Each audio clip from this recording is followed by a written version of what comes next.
অনেকে জানতে চায় ইউপিএস দিয়ে আইপিএস তৈরি করা যায় কিনা।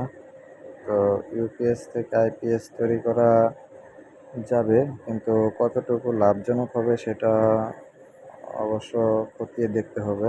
কারণ হচ্ছে ইউপিএস এর ভিতরে যে ব্যাটারিগুলো থাকে এগুলো হচ্ছে 12 ভোল্ট,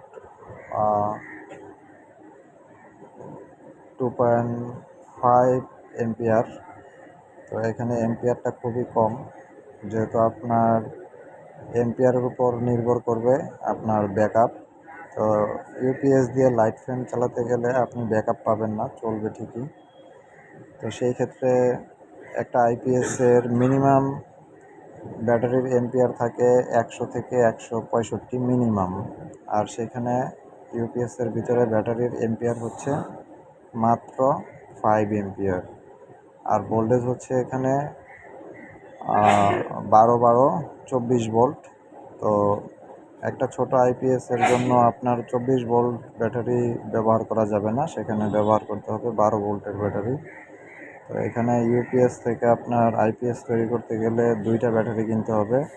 এবং বড় সমস্যা যেটা হবে সেটা হচ্ছে ব্যাটারিগুলো চার্জ দিতে হবে আলাদা কোনো চার্জার পয়েন্ট দিয়ে। কারণ এটার ভিতরে যে চার্জিং পয়েন্ট আছে এটা দিয়ে আসলে এত বড় ব্যাটারি চার্জিং ব্যাকআপ দিবে না, চার্জ দিতে গেলে সার্কিট নষ্ট হয়ে যাবে।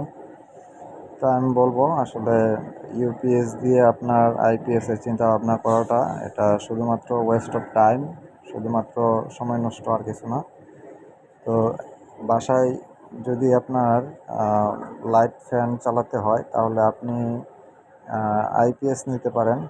তো আইপিএস, বর্তমান আইপিএসগুলো ইউপিএসের মতনই আনকাট। এগুলি আলাদা ব্যাটারি নিতে হবে। মিনিমাম আপনি যদি দুইটা ফ্যান এবং দুইটা লাইট চালাতে যান তাহলে মিনিমাম যেটা আছে 500 বিএতে আপনি 400 ওয়াটের মতন পাবেন। তো 400 ওয়াটের একটা আইপিএস বা ইউপিএস যেটাই নেন, সাথে আপনি 100 এম্পিয়ারের অথবা 165 এম্পিয়ারের একটা ব্যাটারি যদি দিতে পারেন তাহলে আপনি অনায়াসে 2 থেকে 2.5 ঘন্টা 3 ঘন্টা ব্যাকআপ পাবেন। তো এই ক্ষেত্রে আপনার খরচ মোটামুটি 30 থেকে 35 হাজার টাকার মধ্যেই হয়ে যাবে। আর ইউপিএস এগুলো শুধু শুধু চিন্তা করে লাভ নেই। ধন্যবাদ।